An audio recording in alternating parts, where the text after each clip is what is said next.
40 दिनों के अंदर जो है उन्होंने एक बार रात में बुलाया और मुझसे कहा कि मुझे आपको ट्रांसफ़र करना पड़ रहा है, सस्पेंड तो मैं नहीं करूँगा लेकिन मुझे ट्रांसफ़र करना पड़ रहा है, अगर मैं ट्रांसफ़र नहीं करूँगा तो मेरी सरकार गिर जाएगी। उसी वक्त जब हम लोग पहुँचे उसके कुछ ही मिनटों के बाद हम लोगों ने देखा कि एक विधायक जी को कुछ लोग जो है ज़बरदस्ती ले जा रहे हैं और हम लोगों ने तत्काल उस पर कार्रवाई की, लाठी चार्ज किया, हमारे एसपी सिटी ने उस पर लाठी चार्ज किया, एडीएम सिटी, हमने, डिस्ट्रिक्ट मैजिस्ट्रेट ने सब उसको बचाया। तो बहुत से लोगों को बाहर ऐसा लगा जैसे कि गैस का सिलेंडर मंगाया गया है उनको जलाने के लिए। मायावती जी की मैं बहुत इज्जत करता हूं और मैं उन्हें एक कुशल प्रशासक के रूप में देखता हूं। कल्याण सिंह साहब जब मुख्यमंत्री थे तो उस समय कानून व्यवस्था बहुत अच्छी हुई 1991-92 में।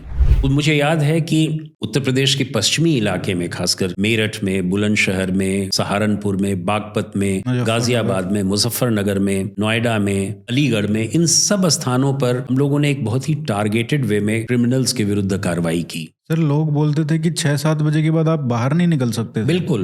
2017 में संभवतः योगी आदित्यनाथ जी जब आए तो उन्होंने अपनी इच्छा शक्ति जाहिर की कि हमें कानून व्यवस्था को बढ़िया करना है और उसी कानून व्यवस्था को बढ़िया करने के ही माध्यम से आज इन्वेस्टमेंट हो रहा है। और जिस व्यक्ति को आप इन्वेस्टिगेटर बना रहे हैं वही व्यक्ति जो है दूसरे दिन चौराहे पे लॉ एंड ऑर्डर को मेंटेन करता है। और अगर लॉ एंड ऑर्डर को मेंटेन करने में उसे 2-2, 3-3, 4-4 दिन लग जाते हैं तो उसका इन्वेस्टिगेशन सफर करता है। पुलिस कमिश्नरेट सिस्टम के बारे में हम लोगों ने पिछले 50 वर्षों तक इसकी लड़ाई लड़ी और एक विल आया, पॉलिटिकल विल था और एक पुलिस लीडरशिप थी और इन दोनों को जब मैच कर दिया गया, जब मिश्रण हुआ, तो जब मैंने ये आइडिया रखा और कई दिनों से इस आइडिया को माननीय मुख्यमंत्री योगी आदित्यनाथ जी इसको उचित समझा। एक तो सबसे बड़ी चीज है जहां एक एसएसपी अकेला होता था, जैसे नोएडा को ले लीजिए, वहां पे आज 5-5, 6-6 एसएसपी रैंक के ऑफिसर्स वहां पे हैं। उनके ऊपर डीआईजी रैंक के ऑफिसर्स हैं जो एडिशनल पुलिस कमिश्नर कहे जाते हैं। उनके ऊपर पुलिस कमिश्नर हैं जो आईजी या एडिशनल डीजी के रैंक के हैं। नमस्ते सर, कैसे हैं आप? बिल्कुल ठीक है, नमस्कार।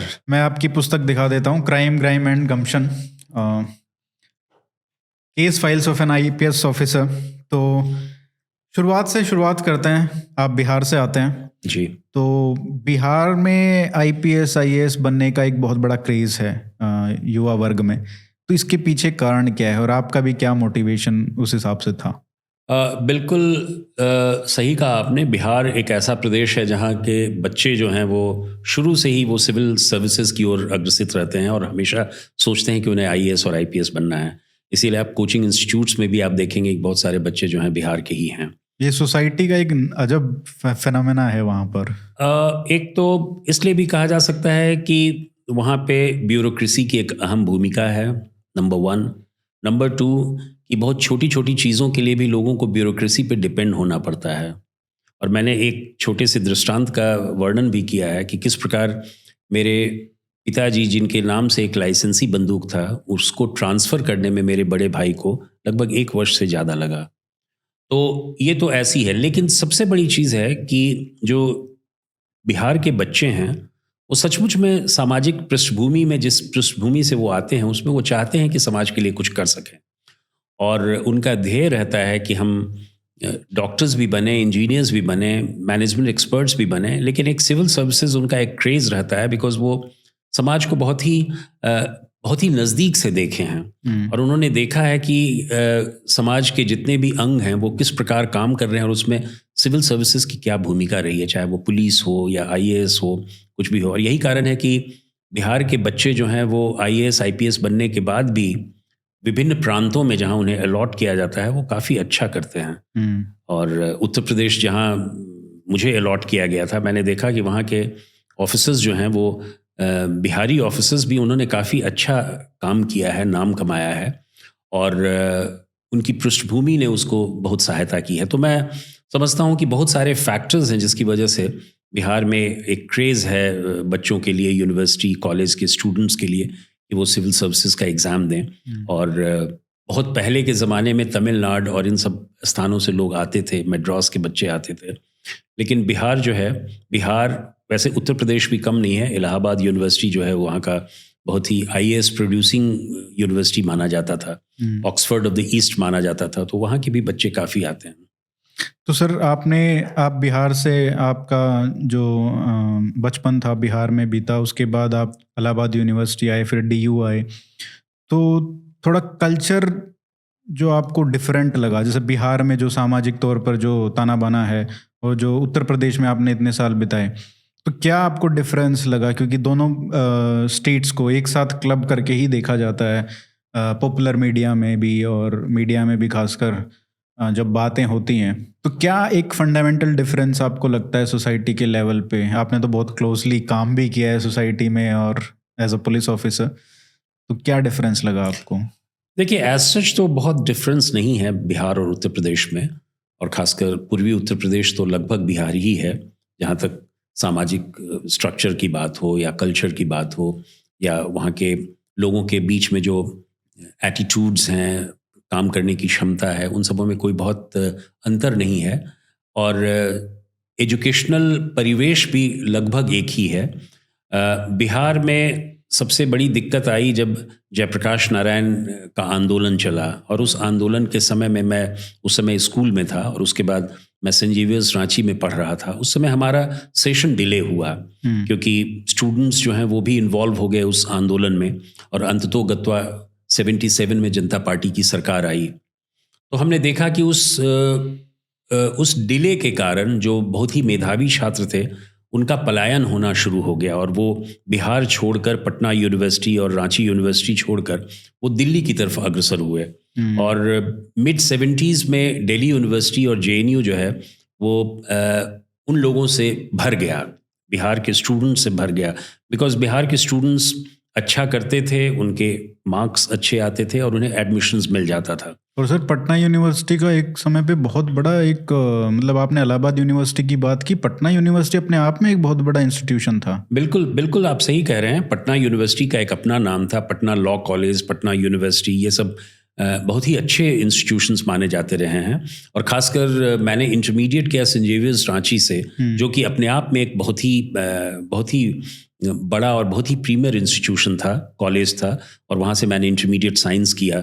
और उसके बाद जब ये सेशंस लेट होने लगे तो जितने भी छात्र थे जो पढ़ना लिखना चाहते थे, सिविल सर्विसेज का एग्ज़ाम देना चाहते थे या फिर आईआईटी या एम्स में जाना चाहते थे, उन लोगों ने फिर वहाँ से पलायन शुरू किया। और चूँकि उनके मार्क्स अच्छे थे इसलिए दिल्ली यूनिवर्सिटी में आ गए। मुझे भी दिल्ली यूनिवर्सिटी में एडमिशन मिला, लेकिन चूँकि मेरे रिजल्ट्स बहुत लेट आए तो मुझे फिर इलाहाबाद यूनिवर्सिटी में एडमिशन लेना पड़ा, और जहाँ से मैंने ग्रेजुएशन किया। बट मुझे उस बात की खुशी है कि इलाहाबाद यूनिवर्सिटी ने भी मेरी नींव को मजबूत किया। जो एक फाउंडेशन होता है जिसका जिक्र मैंने अपनी किताब में भी किया है कि वहाँ का पॉलिटिकल साइंस डिपार्टमेंट जो है अपने आप में एक ख्याति प्राप्त था। वहाँ के जो प्रोफेसर्स थे, वहाँ के जो टीचर्स थे, वो विश्वविख्यात थे। तो उनसे भी हमें बहुत कुछ सीखने को मिला। और सबसे बड़ी चीज़ जो मैंने देखा कि मैंने साइंस को छोड़कर फिर ह्यूमैनिटीज़ मैंने लिया, बिकॉज मेरा भी एक पर्पस था कि सिविल सर्विसेज की ओर जाना है। तो उसके कारण ह्यूमैनिटीज़ में मुझे शुरू में तो दिक्कतें हुई क्योंकि मेरे जो सब्जेक्ट्स थे वो पॉलिटिकल साइंस, हिस्ट्री और इंग्लिश थे। लेकिन धीरे धीरे फिर मैंने अपनी मेहनत से और अपने चिंतन शैली से उसको फिर मजबूत किया। और अंततोगत्वा मैंने ग्रेजुएशन के बाद जब मैं दिल्ली यूनिवर्सिटी में गया, फिर मैंने यूनिवर्सिटी में भी अपने एक विशेष स्थान को रखा। मैं अच्छा किया मैंने, और उसके बाद फिर मुझे लेक्चरशिप मिली। मैंने पढ़ाना शुरू किया दिल्ली यूनिवर्सिटी के एक कॉलेज में, करीब लगभग 1.5 साल तक पढ़ाया before I got into IPS.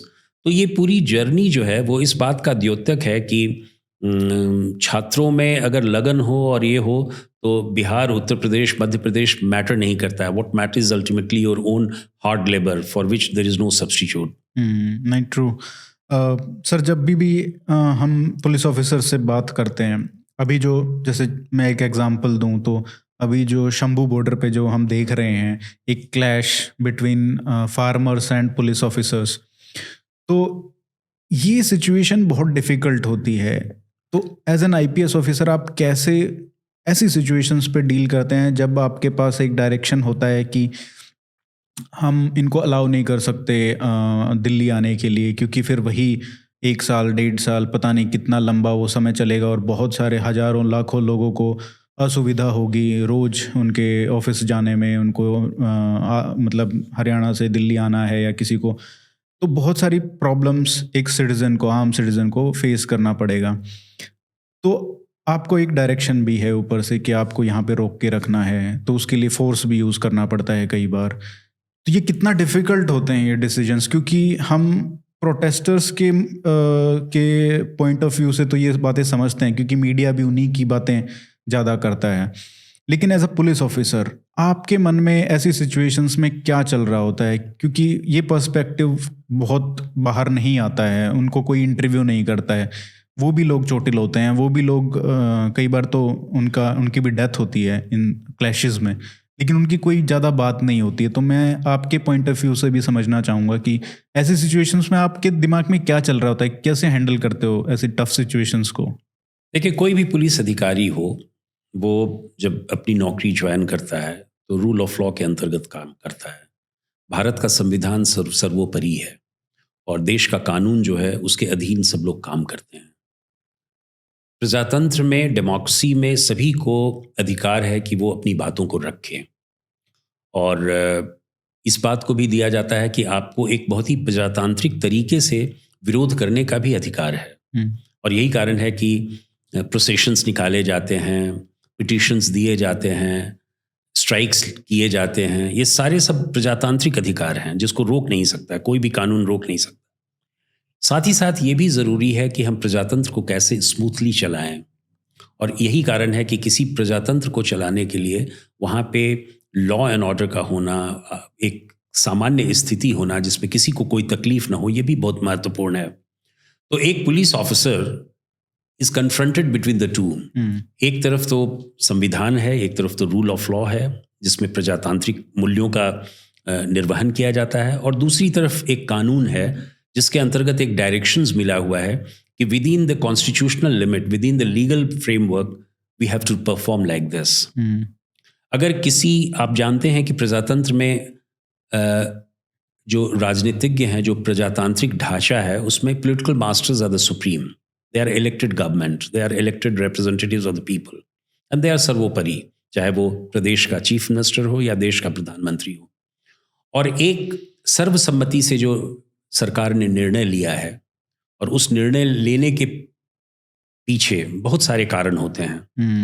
As a police officer, as an IAS officer, you can give the inputs, but you cannot challenge those decisions because then that becomes revolutionary, radical as well as undemocratic. और कई बार ऐसा भी हो सकता है कि ground पे आप हैं लेकिन आपको कुछ इंटेलिजेंस इनपुट जो ऊपर है वो आप तक शायद नहीं कम्युनिकेट किया जाए फॉर वेरियस रीजंस।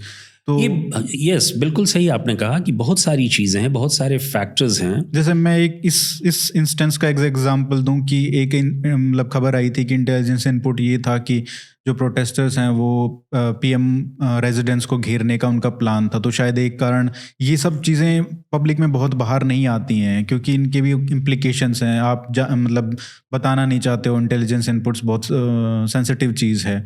तो ये सारी चीज़ें हो सकता है कि पुलिस ऑफिसर जो ग्राउंड पे हैं उनको नहीं पता हो, तो ये सारे फैक्टर्स भी आपको देखना पड़ता है। बिल्कुल आप सही कहे।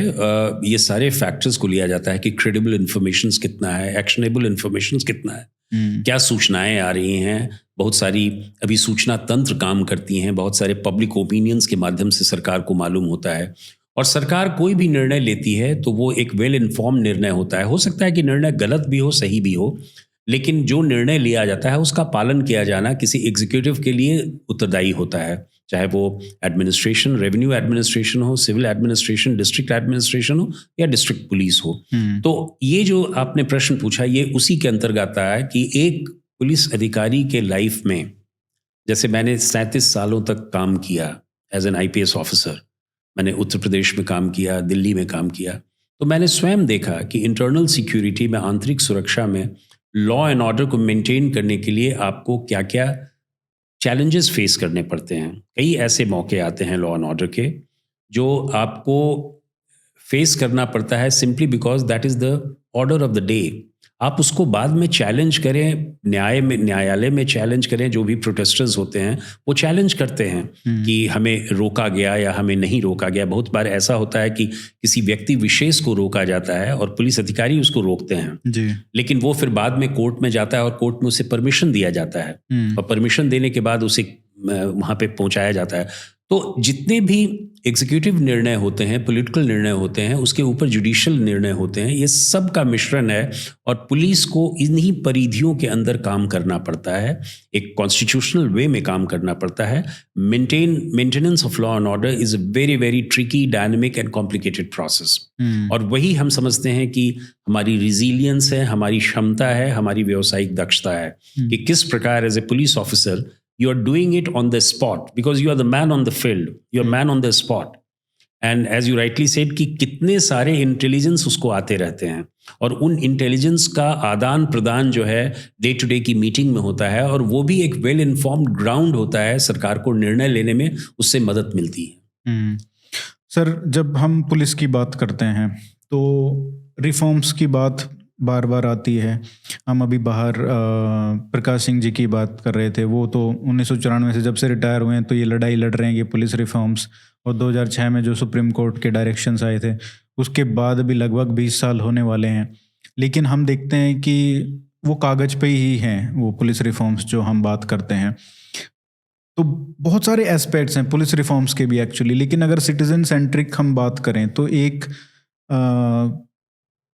जैसे ट्रैफिक पुलिस है मान लीजिए, तो हम एक सिंपल सी चीज़ ये क्यों नहीं कर सकते कि उनको बॉडी कैम दे दें, ताकि जो भी मतलब एविडेंस है, क्योंकि बहुत सारे डिस्प्यूट होते हैं, जैसे अभी प्रोटेस्ट ही चल रहे हैं तो उसी में भी हम बॉडी कैम क्यों नहीं दे सकते, क्योंकि हमारे पास वहाँ से ये खबरें आती रहती हैं कि पुलिस ने शूट कर दिया, ये सब हो गया, तो क्लैशेस का हमें एक साइडेड व्यू मिलता है। तो अगर एविडेंस हो इस तरीके का तो पुलिस को ही फ़ायदा है। तो हम ये सब चीज़ें क्यों नहीं करते हैं? छोटी छोटी चीज़ें हैं लेकिन बहुत इफ़ेक्टिव हो सकती हैं। देखिए, पुलिस रिफॉर्म्स के बारे में हम पिछले कई सालों से लड़ाई लड़ रहे हैं और इसके ऊपर माननीय सुप्रीम कोर्ट ने भी एक निर्णय दिया 2006 में, और उस निर्णय को मैं ये तो नहीं कहूँगा कि टोटल कागजी निर्णय हुआ है और उसका इम्प्लीमेंटेशन नहीं हो रहा है। कई राज्यों ने इसका पार्शियल इम्प्लीमेंटेशन किया है और ये ज़रूर है कि इनका जो प्रोग्रेस है वो स्लो है, और मुझे विश्वास है कि आने वाले समय में पुलिस रिफॉर्म्स पर ध्यान दी जाएगी और वो होगा। लेकिन जो प्रश्न आप कर रहे हैं वो basically day to day functioning के ऊपर है जी। पुलिस रिफॉर्म्स एक बहुत ही व्यापक, बहुत ही कॉम्प्रिहेंसिव टर्म, बहुत एस्पेक्ट्स हैं, बहुत ही होलिस्टिक व्यू है। अगर हम उसकी बात न करते हुए अगर हम डे टू डे फंक्शनिंग में हम किस प्रकार पुलिस को मॉडर्नाइज करें, किस प्रकार हम पुलिस को प्रोफेशनल बनाएं, साइंटिफिक बनाएं, जो जैसे बॉडी कैम की आपने बात की, हमने देखा है कि उत्तर प्रदेश में जब हमने वहाँ पे एज पुलिस चीफ काम किया है तो बहुत सारे टेक्निकल इंस्ट्रूमेंट को, टेक्निकल इक्विपमेंट को हमने यूज़ में लाया।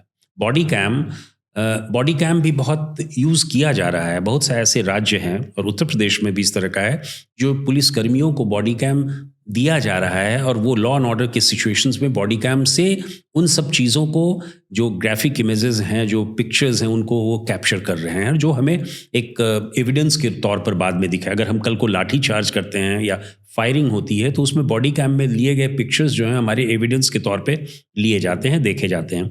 उसके अलावा बहुत सारे ऐसे हमारा बहुत ही एडवांसमेंट हुआ है। हमारा जो साइंस का, टेक्नोलॉजी का जो एडवांसमेंट हुआ है वो हमारी डे टू डे फंक्शनिंग में बहुत उसका असर पड़ा है।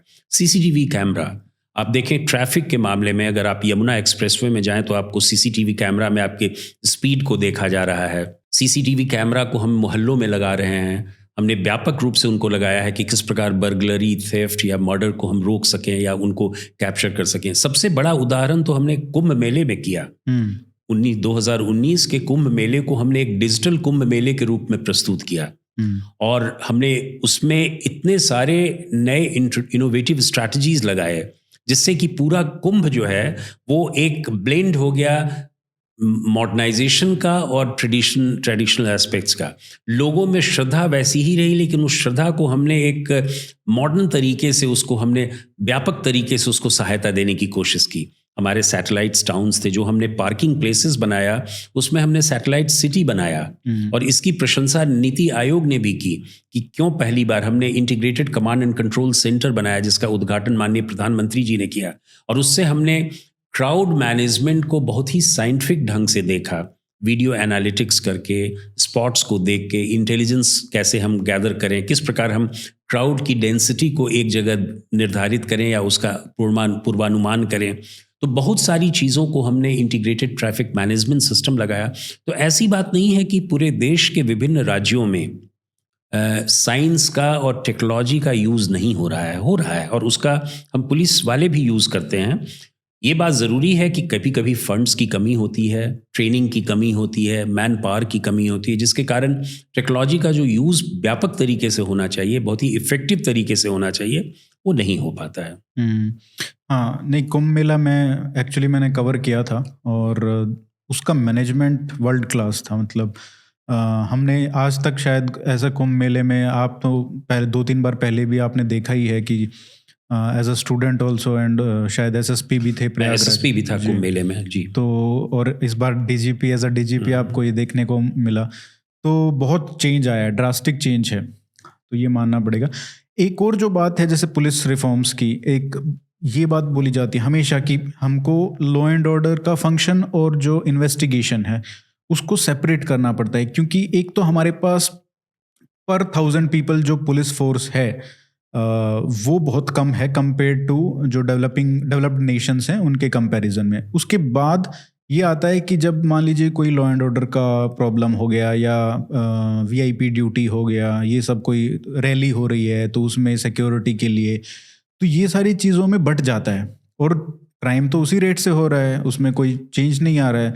तो ये जो लिमिटेड हमारे पास पुलिस फोर्स है उसको डाइवर्ट कर दिया जाता है। तो इसको कैसे हम इम्प्रूव कर सकते हैं इस फंक्शन को, कि कैसे इन्वेस्टिगेशन वाले ऑफिसर्स अलग हों, लॉ एंड ऑर्डर वाले अलग हों, और शायद उनकी हायरिंग भी अलग तरीके से हो सकती है, उनकी ट्रेनिंग भी अलग तरीके से हो सकती है। तो ये तो बहुत अच्छा एफिशिएंट पुलिस फोर्स बन सकती है इस तरीके से। देखिए, पुलिस का जो मुख्य उद्देश्य है और मुख्य काम जो है वो है prevention and detection of crime, और दूसरा है maintenance of law and order. ये मुख्य काम है कि हम किस प्रकार अपराध को रोकें और अगर अपराध हो जाए तो उसको हम डिटेक्ट करें, और दूसरा कि हम कानून व्यवस्था को किस प्रकार बनाए रखें। और दोनों ही बहुत ही स्पेशलाइज्ड जॉब है। कोई भी व्यक्ति के घर अगर कोई अपराध होता है तो उसका डिटेक्शन होना, उसका इन्वेस्टिगेशन होना बहुत ज़रूरी है।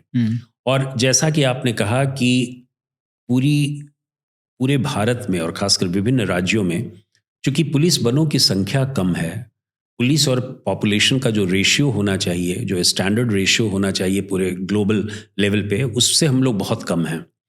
तो लिहाजा हमारी जो शक्ति है वो सीमित होती है, और हमारा जो उद्देश्य है कि हम एक क्वालिटेटिव इन्वेस्टिगेशन करें, बिकॉज इन्वेस्टिगेशन बहुत ही स्पेशलाइज्ड यूनिट है और सभी लोग इन्वेस्टिगेशन से सफ़र करते हैं। किसी के घर भी अगर अपराध हुआ है तो सबसे पहला काम होता है कि वो एफआईआर दर्ज होने के बाद इन्वेस्टिगेशन शुरू होता है। तो इसलिए इन्वेस्टिगेशन हमारा बहुत महत्वपूर्ण है और इन्वेस्टिगेशंस के लिए हमारी एक प्रॉपर ट्रेनिंग होनी चाहिए। आज सीबीआई को हम सबसे प्रीमियर इंस्टीट्यूशन इसलिए मानते हैं कि सीबीआई केवल इन्वेस्टिगेशन देखती है, वो लॉ एंड ऑर्डर में इन्वॉल्व नहीं है। लॉ एंड ऑर्डर में इन्वॉल्व होने के लिए सीआरपीएफ और आईटीबीपी और बीएसएफ जैसे पैरामिलिट्री फोर्सेज हैं, इन्वेस्टिगेशंस नहीं होते हैं। तो इन दोनों के विंग को अलग करने की आवश्यकता पुलिस रिफॉर्म्स में भी महसूस की गई और हम लोगों ने भी महसूस किया कि हमारा जो सेट ऑफ ऑफिसर्स है, हमारे जो सेट ऑफ मैन पावर हैं, वो एक स्पेशलाइज्ड यूनिट से हम उनको बराबर एक जगह रखें। जैसे इंटेलिजेंस है, इंटेलिजेंस के लिए भी एक स्पेशलाइज्ड ट्रेनिंग की जरूरत होती है, इसलिए इंटेलिजेंस एक डिफरेंट विंग हो जाता है। एग्जैक्टली। फायर डिपार्टमेंट एक अलग विंग है। तो ये राइट कंट्रोल, जैसे law and order control, law and order, so all these things. आज तो पूरी दुनिया में स्पेशलाइजेशन का जमाना है और जिस व्यक्ति को आप इन्वेस्टिगेटर बना रहे हैं वही व्यक्ति जो है दूसरे दिन चौराहे पे लॉ एंड ऑर्डर को मेंटेन करता है। और अगर लॉ एंड ऑर्डर को मेंटेन करने में उसे 2-2, 3-3, 4-4 दिन लग जाते हैं तो उसका इन्वेस्टिगेशन सफ़र करता है। तो आइडिया यही था कि लॉ एंड ऑर्डर और इन्वेस्टिगेशन को हम अलग अलग कर दें ताकि हमारा स्पेशलाइज्ड विंग जो है बहुत ही क्वालिटेटिव तरीके से काम कर सके। और यही हम लोगों ने पुलिस रिफॉर्म्स में भी कहा और यही माननीय सुप्रीम कोर्ट ने भी इसको माना। लेकिन बहुत सारे स्टेट्स में ये नहीं हो पा रहा है। इसका बहुत बड़ा कारण हमारे मैन पावर का है कि हम मैन पावर नहीं दे पा रहे हैं।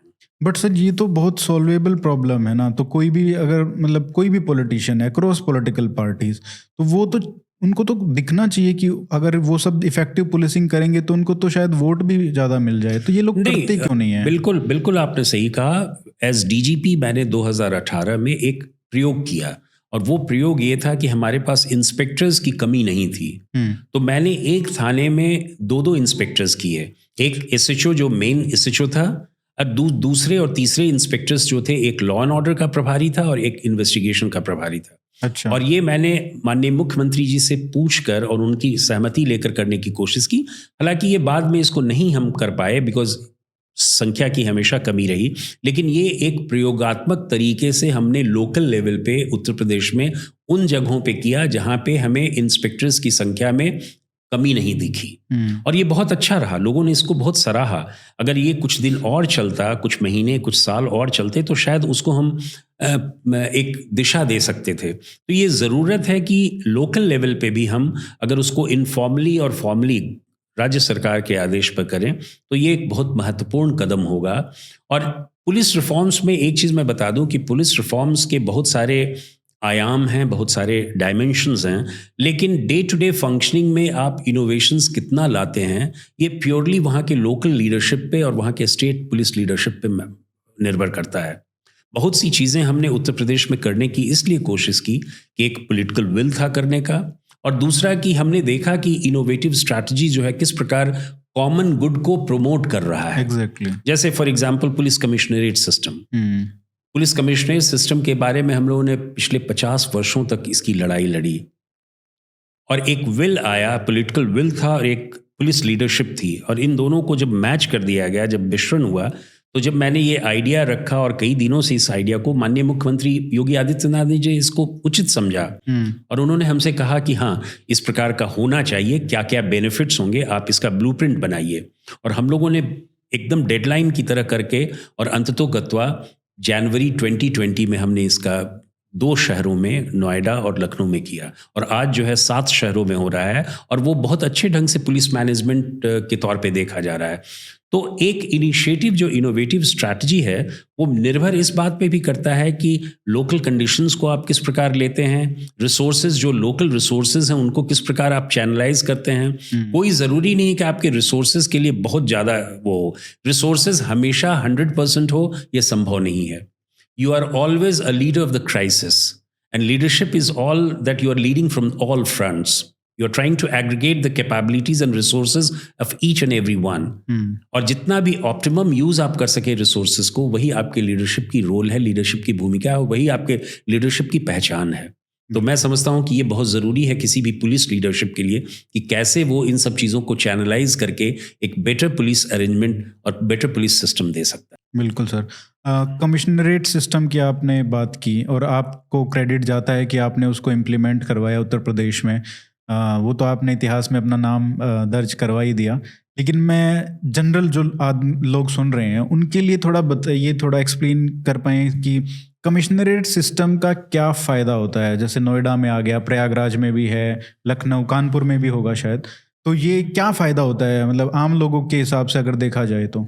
देखिए, सबसे उसका मुख्य पहलू ये है कि किसी भी बड़े शहर में जिसकी आबादी एक निर्धारित आबादी से बहुत ज़्यादा हो, जैसे आपने नोएडा को ही देखा या लखनऊ को देखा या कानपुर या वाराणसी को देखा, इन सभी शहरों की आबादी लाखों में है, 25 लाख, 30 लाख, 40 लाख, 50 लाख, इस तरह की है। और उसमें एक बहुत ही जूनियर ऑफिसर जो एसएसपी होता है, वो उसका एडमिनिस्ट्रेटिव प्रभारी होता है। तो उसमें एक तो परिपक्वता की कमी रहती है, दूसरे इतने सारे प्रॉब्लम्स हैं उस मेट्रोपॉलिटन शहर में। लेबर का प्रॉब्लम है, ट्रैफिक का प्रॉब्लम है, कानून व्यवस्था का प्रॉब्लम है, क्राइम का प्रॉब्लम है, रेवेन्यू साइड से प्रॉब्लम्स है, लैंड डिस्प्यूट्स का प्रॉब्लम है। So he is confronted with so many problems. अगर उसके यहाँ एक कोई यूनिवर्सिटी हो तो छात्रों का प्रॉब्लम अलग होगा। तो इन सारे जो मल्टीपल जो प्रॉब्लम्स होते हैं उसको एक मैच्योर ऑफिसर ही डील कर सकता है, और जहाँ पे कमांड एंड कंट्रोल जो है वो एक आदमी एक बहुत ही सिस्टमैटिक ढंग से यूनिफॉर्म तरीके से देखा जाए।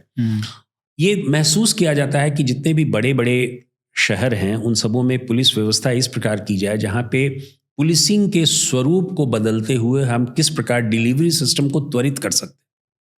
कुछ मैजिस्ट्रियल पावर भी दिए जाते हैं जिसके कारण डिसीजन मेकिंग जो है बहुत ही त्वरित हो जाता है। जैसे मैजिस्ट्रियल पावर है 144 का, जैसे मैजिस्ट्रियल पावर है लाइसेंसिंग का, ये सब चीज़ें ऐसी हैं जो वहाँ पे पुलिस अधिकारी के पास होना ज़रूरी है ताकि बहुत ही क्विक डिसीजन लिया जा सके और for the betterment of the community and people. Now second part ये भी है इसका कि इन सब शहरों में डिस्ट्रिक्ट मैजिस्ट्रेट जो होते हैं वो क्रिमिनल जस्टिस सिस्टम के मेन मुख्य कार्यकर्ता माने जाते हैं, लेकिन उनके पास अपने ही रेवेन्यू डिपार्टमेंट्स और जितने भी अदर डिपार्टमेंट्स हैं उनके मुखिया होने के कारण इतना ज़्यादा प्रेशर रहता है कि वो कानून व्यवस्था और अपराध की तरफ ध्यान देने में उनका उतना समय नहीं मिलता है। एज ए रिजल्ट पुलिस जो है वो सफ़र करती है बहुत सारी चीज़ों में। तो ये देखा जाएगा कि स्पेशलाइज्ड ज़माने में जब ग्लोबलाइजेशन और लिबरलाइजेशन हो रहा है, हमारे देश में भी है, तो इस स्पेशलाइज्ड युग में ये ज़रूरी है कि हमारा प्रोफेशनलिज्म जो है उसको और भी चमकाया जाए। तो उत्तर प्रदेश में इन सब चीज़ों को मद्देनज़र रखते हुए इन शहरों में लगाया गया ताकि पुलिस जो है एक व्यावसायिक तौर तरीके से उन स्थानों पर काम कर सके जहां रेवेन्यू डिपार्टमेंट अपने डेडिकेटेड रूप में रेवेन्यू के वर्क को देखे और पुलिस जो है अपने वर्क को देखे, ताकि एक बहुत ही व्यावसायिक रूप से हम पुलिस को एडमिनिस्टर कर सकें, पुलिस की कार्रवाई हो सके। यही सबसे बड़ा उद्देश्य है पुलिस कमिश्नरेट का। तो जैसे आपने जब से ये इम्प्लीमेंट हुआ है तो आप कुछ पॉजिटिव चेंज देख पाए हैं? बिल्कुल, आप अगर उनके अपराध की स्थिति को देखें तो इन सारे शहरों में जहाँ पे पुलिस कमिश्नरेट सिस्टम है वहाँ पे ज़रूर बहुत सुधार हुआ है। एक तो सबसे बड़ी चीज़ है, जहाँ एक एसएसपी अकेला होता था, जैसे नोएडा को ले लीजिए, वहाँ पे आज 5-5, 6-6 एसएसपी रैंक के ऑफिसर्स वहाँ पे हैं। उनके ऊपर डीआईजी रैंक के ऑफिसर्स हैं जो एडिशनल पुलिस कमिश्नर कहे जाते हैं, उनके ऊपर पुलिस कमिश्नर हैं जो आईजी या एडिशनल डीजी के रैंक के हैं। तो इन सबों का एक जो घनत्व है, जो एक डेंसिटी ऑफ पॉपुलेशन का जो सुपरविजन होता है या जो पुलिसिंग होता है, उसमें व्यापक सुधार हुआ है। लॉ एंड ऑर्डर में भी काफ़ी सुधार हुआ है, परमिशन लेने में भी बहुत सुधार हुआ है। तो इन सब चीज़ों में एक सिंगल विंडो सिस्टम की व्यवस्था की गई है कि यहाँ पे अगर पुलिस से रिलेटेड जो भी प्रॉब्लम्स हों वो एक पुलिस कमिश्नरेट के अंतर्गत जो भी काम कर रहे हैं उनको किया जाए। सर, नोएडा की आपने बात की, नोएडा जो आज है, जो हम स्थिति देख पा रहे हैं यहाँ पे, इतना क्राइम कम हुआ है, उसके पीछे आपका भी बहुत बड़ा कंट्रीब्यूशन है। तो जब 2017 से पहले जो सिचुएशन थी नोएडा में, कितना अपराध था, लोग डरते थे कि दिल्ली से या गुड़गांव से वहाँ पे प्रेफर करते थे रहना भी और बिजनेस करना भी। लेकिन ये पिछले 7 साल में बहुत बड़ा चेंज हुआ है, और क्योंकि आप 2 साल डीजीपी रहे उत्तर प्रदेश में, तो उसकी वजह से भी काफ़ी आपने यहाँ पे काम किया। तो वो एक्सपीरियंस बताइए कि किसी भी कोई भी स्टेट है, कोई भी ऐसी जगह है जिसका लॉ एंड ऑर्डर इम्प्रूव करना है, तो आपने ये नोएडा में कैसे अचीव किया? सबसे बड़ी चीज़ है कि पॉलिटिकल विल क्या होता है, एक राजनीतिक इच्छा शक्ति क्या है। हमने देखा कि पिछले कई सालों में जितने भी सरकारें आईं, उन सरकारों ने लॉ एंड ऑर्डर को एक बहुत बड़ा मुद्दा बनाया, कानून व्यवस्था को बहुत बड़ा मुद्दा बनाया, और उन सबों के मुद्दा बनने का सिर्फ कारण ये था कि उत्तर प्रदेश में कानून की व्यवस्था, कानून और लॉ एंड ऑर्डर की स्थिति जो है बहुत अच्छी नहीं रही। कल्याण सिंह साहब जब मुख्यमंत्री थे तो उस समय कानून व्यवस्था बहुत अच्छी हुई 1991-92 में, और उन्होंने काफ़ी उस पर काम किया। मुझे याद है कि एंटी कॉपिंग एक्ट बने, बहुत सारे माफियाओं के विरुद्ध कार्रवाई हुई और उस पर काफ़ी वो हुआ। लेकिन उसके बाद की जितनी भी सरकारें आई उन लोगों ने बहुत इस पर ध्यान दिया भी, लेकिन उतनी राजनीतिक इच्छा शक्ति नहीं थी। और यही कारण है कि उत्तर प्रदेश में, वेस्टर्न यूपी में पर्टिकुलरली, माफियाओं का राज था। वाइल्ड वेस्ट इसे कहा जाता था। Kidnapping for ransom, robberies, national highway crimes, ये सब होते रहते थे। और कॉम्युनल डिस्टर्बेंसेस, कॉम्युनल राइट्स, आपने देखा होगा 2013 में मुजफ्फरनगर में कॉम्युनल राइट्स हुए, और इस तरह के बहुत सारे इंसिडेंट्स होते रहते थे। 2017 के पहले कुछ वर्षों के पूर्व तक कानून व्यवस्था की स्थिति बहुत ही खराब थी। 2017 में संभवतः योगी आदित्यनाथ जी जब आए तो उन्होंने अपनी इच्छा शक्ति जाहिर की कि हमें कानून व्यवस्था को बढ़िया करना है, और उसी कानून व्यवस्था को बढ़िया करने के ही माध्यम से आज इन्वेस्टमेंट हो रहा है। ग्लोबल इन्वेस्टर समिट्स हम लोगों ने 2018 में किए, और वहाँ पे लोगों को ये बताया गया कि अब एक माहौल, एक बढ़िया माहौल आ रहा है जहाँ पे इन्वेस्टमेंट फ्रेंडली सरकार है, और इन्वेस्टमेंट जो है बहुत अच्छे करने की आवश्यकता है और इसकी ज़रूरत है, और वहाँ पे ऐसा माहौल है। मुझे याद है कि उत्तर प्रदेश के पश्चिमी इलाके में, खासकर मेरठ में, बुलंदशहर में, सहारनपुर में, बागपत में, मुजफ्फरनगर। गाज़ियाबाद में, मुज़फ़्फ़रनगर में, नोएडा में, अलीगढ़ में, इन सब स्थानों पर हम लोगों ने एक बहुत ही टारगेटेड वे में क्रिमिनल्स के विरुद्ध कार्रवाई की। सर लोग बोलते थे कि 6-7 बजे के बाद आप बाहर नहीं निकल सकते थे। बिल्कुल, स्थिति इतनी ख़राब थी कि लोग डरते थे, निकलने से डरते थे, और कानून जो है बहुत अच्छा नहीं था, कानून का राज नहीं था। लेकिन 2017 के बाद 2018, 19 बाकी सब वर्षों में कानून को स्थापित किया गया, क्रिमिनल्स के विरुद्ध कार्रवाई की गई, उनके विरुद्ध एनएसए लगाया गया, गैंगस्टर्स एक्ट लगाया गया, उनके इल गॉटन प्रॉपर्टी को सीज किया गया कानूनी तरीके से, माफियाओं पे प्रहार किया गया, बहुत से लोगों को, लगभग 20,000 लोगों को जेल भेजा गया, बहुत से लोगों ने सरेंडर किया। सरेंडर करने की स्थिति थी कि खुद लोग आते थे और सरेंडर करते थे। और इसका एक बहुत बड़ा कारण ये भी था कि बहुत से माफियाओं और गैंगस्टर्स के विरुद्ध लोग गवाही नहीं देते थे, इसलिए वर्षों तक जो है वो केसेस चलते रहते थे, प्रोसिक्यूशन चलता रहता था, ट्रायल चलता रहता था। और हम लोगों ने उन विटनेसेस को प्रोटेक्शन देना शुरू किया।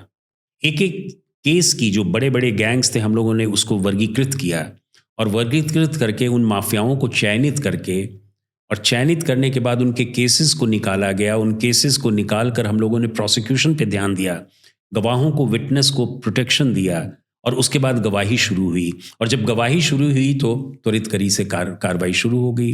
आपने देखा होगा कि आज प्रोसिक्यूशन रेट जो है उत्तर प्रदेश का बहुत आगे है। अगर आप महिलाओं की सुरक्षा की बात करें तो मैं आपको याद दिला दूं कि 2019 में औरैया में एक लड़की के साथ रेप हुआ था, छोटी बच्ची के साथ, और 9 दिनों में, मात्र 9 दिनों में उस परपिट्रेटर को सजा दिलाई गई। हमीरपुर में 28 दिनों में सजा दिलाई गई। एज डीजीपी मैंने स्वयं इन पॉक्सो के केसेस को और बहुत से इन रेप के केसेस की समीक्षा की है, और पाया कि किस प्रकार हम इंटीग्रेटेड वे में प्रोसिक्यूशन को, इन्वेस्टिगेशन को और ट्रायल को, जुडिशरी को एक लाइन पर लाकर हम इसको अच्छे ढंग से प्रतिपादित करें। तो ये हम लोगों का एक व्यापक अभियान चला, जो कि बहुत ज़रूरी था। प्लस मैन पावर का इंक्रीज हुआ, रिक्रूटमेंट्स हुए, फॉरेंसिक साइंस लैबोरेटरीज बढ़ाए गए, साइबर क्राइम पे ध्यान दिया गया, हमारी इमरजेंसी रिस्पांस मैकेनिज्म जो है उसको त्वरित गति से हम लोगों ने कम किया। पहले जो है रिस्पांस टाइम जो है 23 मिनट का होता था, 2018 में 23 मिनट का रिस्पांस टाइम था। ये बहुत बड़ी अचीवमेंट, बहुत बड़ी अचीवमेंट है कि उसको फिर हम लोगों ने घटाकर 112 के उसको घटाकर हम लोगों ने 10 मिनट, पहले 15 मिनट किया, फिर 10 मिनट किया। हम लोगों ने इमरजेंसी मैनेजमेंट सिस्टम को इंटीग्रेट किया। 112 को हमने जीआरपी, गवर्नमेंट रेलवे पुलिस से इंटीग्रेट किया, हम लोगों ने फायर से इंटीग्रेट किया, डिजास्टर मैनेजमेंट से इंटीग्रेट किया।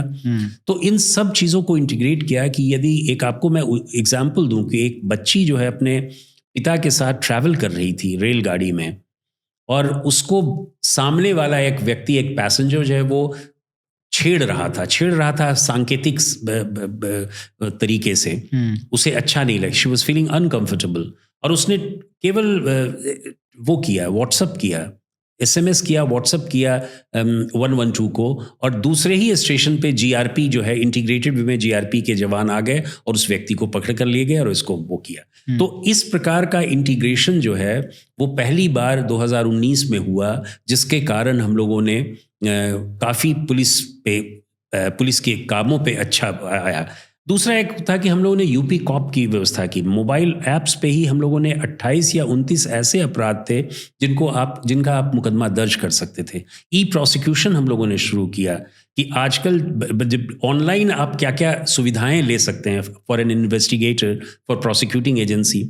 तो एक सर्वांगीण, एक 360 डिग्रीज का जो एक विकास होता है ट्रेनिंग में, बिहेवियरल चेंजेस में, रिक्रूटमेंट में, प्रोसिक्यूशन में, विजिबल पुलिसिंग में, हम लोगों ने नॉलेज पार्टनर्स बनाए। हम लोगों ने आईआईटी कानपुर की मदद ली कुंभ मेले के समय में, हम लोगों ने इसरो की मदद ली, हम लोगों ने आईआईएम इंदौर से लीडरशिप क्वालिटीज़ का क्या हो सकता है उस पर हम लोगों ने किया।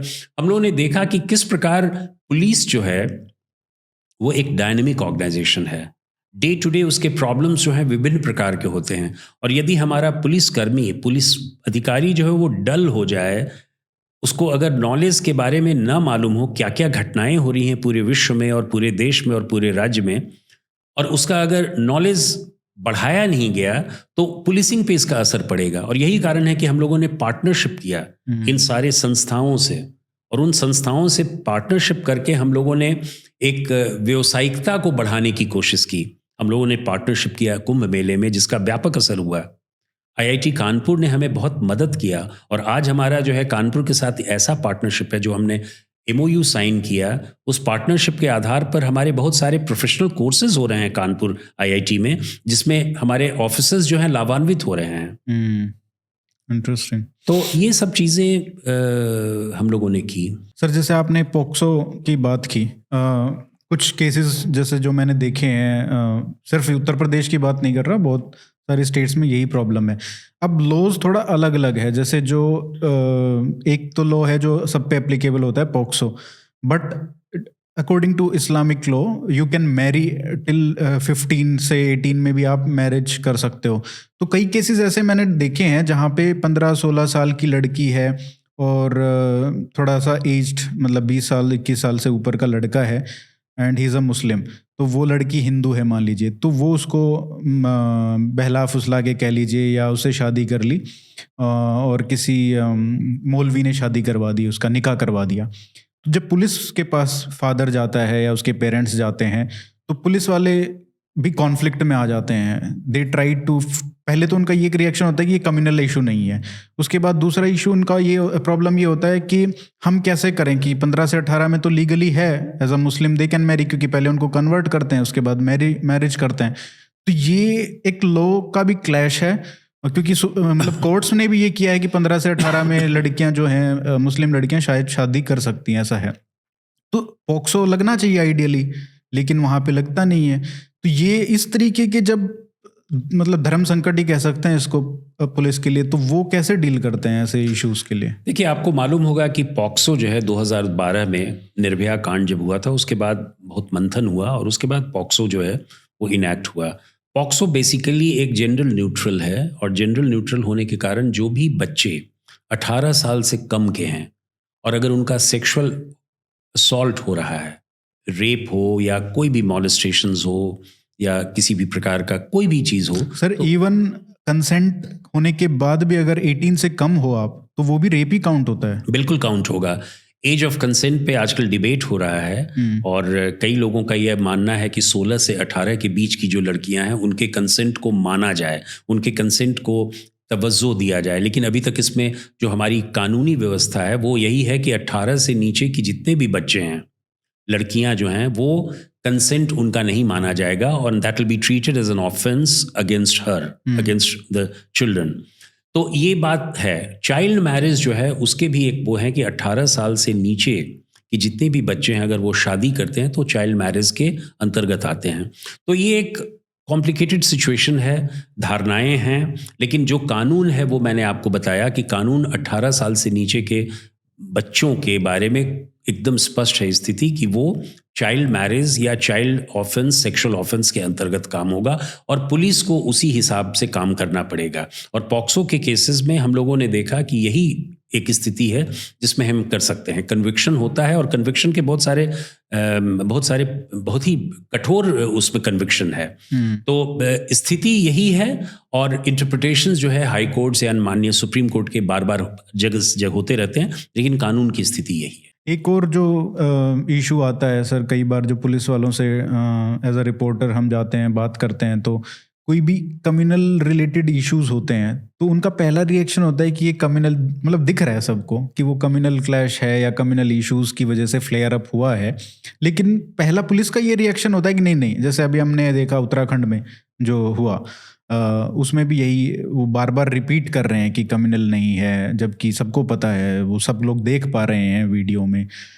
तो ये क्यों रिएक्शन आता है पहला पुलिस का? और उसी से रिलेटेड एक और सवाल ये है कि जैसे पुलिस कई बार होता है कि कम्युनल सेंसिटिव एरियाज वो आइडेंटिफाई कैसे करती है, और उसमें भी पुलिस का भी एक बहुत बड़ा चैलेंज होता है कि प्रोसेशंस जो निकलते हैं, रिलीजियस प्रोसेशंस निकलते हैं, वो किस एरिया से निकल रहे हैं, किस से नहीं निकल रहे हैं, क्योंकि पुलिस कई बार ऑब्जेक्ट करती है कि ये कम्युनली सेंसिटिव एरिया है, यहाँ पे मुस्लिम ज़्यादा रहते हैं तो हिंदू का प्रोसेशन नहीं निकल सकता, हिंदू रहते हैं तो मुस्लिम्स का नहीं निकल सकता।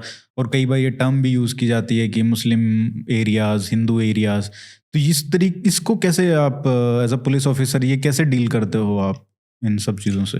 देखिए, एडमिनिस्ट्रेशन जो है वो कॉमन सेंस से चलता है, और ख़ासकर पुलिस का जो एडमिनिस्ट्रेशन है वो इन सब चीज़ों को देखता है। जो हमारा इतिहास रहा है पूरे भारत का 1947 के बाद से, कि कई ऐसे स्थानों पर कॉम्युनल राइट्स हुए हैं, और कॉम्युनल राइट्स के कारण जो है हमेशा प्रशासन जो है वो कुछ प्रिकॉशंस लेते हैं कि ताकि कॉम्युनल राइट्स ना हो, क्योंकि कॉम्युनल राइट्स होने से जान माल की क्षति तो होती है, एक समाज में एक डिफरेंट तरीके का मैसेज जाता है, एक संदेश जाता है, और हम एक शांति प्रिय नेशन नहीं माने जाते हैं अगर कॉम्युनल राइट्स होता रहा है। लेकिन as a police officer I can tell you that बहुत सारी ऐसी स्थितियां होती हैं जिसमें एक पर्टिकुलर कम्युनिटी की बगावत लॉ इन्फोर्समेंट एजेंसी से होती है, लेकिन हम लोग उसको लूजली कॉम्युनल राइट कहने की संज्ञा दे देते हैं। जैसे आपको नागरिकता के संबंध में जब सीएए प्रोटेस्ट हुआ, सीएए प्रोटेस्ट उत्तर प्रदेश में भी हुआ, और जब मैं वहाँ डीजीपी था तो हमने वायलेंट एक्टिविटीज़ देखी, लेकिन किसी भी वक्त हमने देखा कि वो कॉम्युनल नहीं हो पाया। एक कम्युनिटी जो है वो पुलिस के साथ लड़ रही थी, और it was basically a law and order situation, law and order problem. जिन लोगों ने प्रोटेस्ट किया, जिन लोगों ने अनडेमोक्रेटिक वे में प्रोटेस्ट किया, उनके विरुद्ध हम लोगों ने कार्रवाई की। ये मैंने देखा सर, मेरठ, मुजफ्फरनगर 2 जगह मैं कवर करने गया था। पुलिस ने अलाउ नहीं किया जो कम्युनल राइट हो सकता था बिटवीन 2 कम्युनिटीज़। वो पुलिस एक बीच में दीवार बन के खड़ी रही, और ये बहुत बड़ा कंट्रीब्यूशन ये पुलिस बहुत का ही है। बड़ी चीज़ थी जो हम लोगों ने किया, कि हम लोगों ने उस वायलेंट एक्टिविटीज़ को और उस लॉ एंड ऑर्डर के बैड सिचुएशन को कॉम्युनल नहीं होने दिया। जो भी उनका अटैक था या जो भी उनके प्रोटेस्ट थे वो पुलिस के अगेंस्ट हो रहे थे, और पुलिस डेमोक्रेटिक वे में बहुत ही कानूनी तरीके से उनके ऊपर कार्रवाई कर रही थी। तो कई बार बहुत लूजली हम कह देते हैं कि कॉम्युनल राइट हो गया, जबकि कॉम्युनल राइट होता नहीं है, वो कॉम्युनल डिस्टर्बेंस भी नहीं होता है। एक यदि कोई व्यक्ति, वो किसी भी कम्युनिटी का हो, अगर वो पुलिस के खिलाफ कार्रवाई कर रही है तो वो कॉम्युनल नहीं हुआ। तो ये इस बात को ध्यान रखने की ज़रूरत है। जहाँ तक ये बात है कि पुलिस कर्मियों का एक उनके अनुभव का, उनकी जानकारी का, उनके रिजिलियंस का तो हम फ़ायदा उठाना ज़रूर चाहेंगे कि वो एक गिवन सिचुएशन में किस प्रकार काम करते हैं, किस प्रकार उनका व्यवहार क्या रहता है, उनको काम करने का तरीका क्या है, उनका पेशेंस क्या है। लॉ एंड ऑर्डर सिचुएशंस में एक उम्मीद की जाती है कि हम बहुत ही प्रजातांत्रिक तरीके से काम करें, और किसी भी निर्दोष को हम उसके ऊपर कोई आँच ना आने दें। तो ये हम लोगों का हमेशा हो रहा है। इसमें मैं, जो आपका पर्सनल एक्सपीरियंस है, कुछ जो बुक से रिलेटेड 2-3 स्टोरीज हैं, मैं चाहूँगा कि आप वो भी साझा करें। मुलायम सिंह जी के साथ आपका थोड़ा रिलेशन जो मुझे इसमें दिखा, वो काफ़ी आपको मानते थे, रिस्पेक्ट करते थे। तो वो जब 1995 की बात है, 1994 की, जब आपको सस्पेंशन के लिए, सस्पेंशन 95 में हुआ, हाँ, 1994 की बात है। 94 की बात है, जब आपको बुलाया और फिर आप प्रयागराज गए, तो वो कहानी थोड़ी बताइए कि क्या थी?